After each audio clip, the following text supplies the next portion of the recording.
আজ আমি পরিবেশন করছি সুকুমার রায়ের লেখা নাটক মামা গো।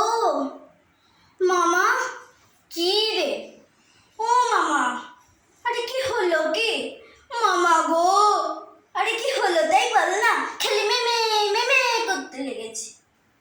ও মামা গো, তাহলে কি হবে গো? এই তোমার পিঠে দু চার খা পড়বে গো, আবার কি হবে? না মামা, দেখো না এই কাগজে কি লিখেছে। কি আবার লিখবে? ওদের যা খুশি তাই লিখেছে, এই নিয়ে তোর চেঁচাবার দরকার কি? শোনো না একবার কি বলেছে ওরা। আমেরিকার কোনো বিখ্যাত মানমন্দির হইতে সংবাদ আসিয়াছে যে তত্রস্থ দূরবীক্ষণ যন্ত্রে একটি ধূমকেতু দেখা গিয়েছে। জ্যোতির্বিদ পণ্ডিতেরা বর্ণনা করিয়া বলিয়াছেন যে আগামী জুন মাসে এই ধূমকেতু পৃথিবীর নিকটবর্তী হইবে এবং তখন পৃথিবীর সহিত তাহার সংঘর্ষ হইবে। হবে তা হবে, তাতে তোর চেঁচাবার কি হয়েছে? যদি ধূমকেতুটার সঙ্গে ধাক্কা লাগে আর পৃথিবী চুরমার হয়ে ভেঙে যায়, হ্যাঁ কাজের পুতুল কিনা অমনি চুরমার হয়ে ভেঙে যাবে।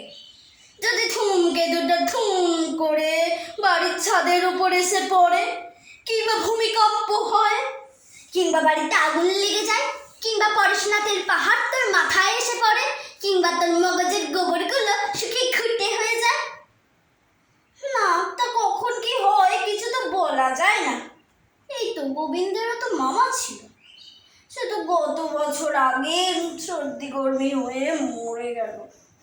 মরেছে তা আপদ গেছে, এই নিয়ে তোর চেঁচাবার কি হয়েছে? সেদিনও তো আমাদের জিমনাস্টিক মাস্টার পিলে হয়ে মরে গেল।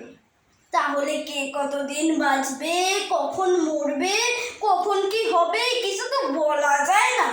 ওরে বাবা রে, এই যে একবারে বৈরাগী দাদা ঠাকুর হয়ে উঠলো দেখছি। বা ব্রজলালের বাবা যদি 1 মাস আগে মরে যেত, তাহলে সে কি ব্রজলালকে এত সুন্দর চমৎকার প্রাইজ দিতে পারতো? তুই কি বলতে চাস বল দেখি? তুমি যে বলেছিলে আমাকে প্রাইজ দেবে, কই দিচ্ছ না তো। শেষটায় যদি তুমিও সেই কথাটা সোজাসুজি একসময় বললেই তো হতো। তার জন্য খ্যাঙানি খোঙানি করে আমার ঘুমটি নষ্ট করবার কি ছিল? আজ বিকালে প্রাইজ পাবি এখন।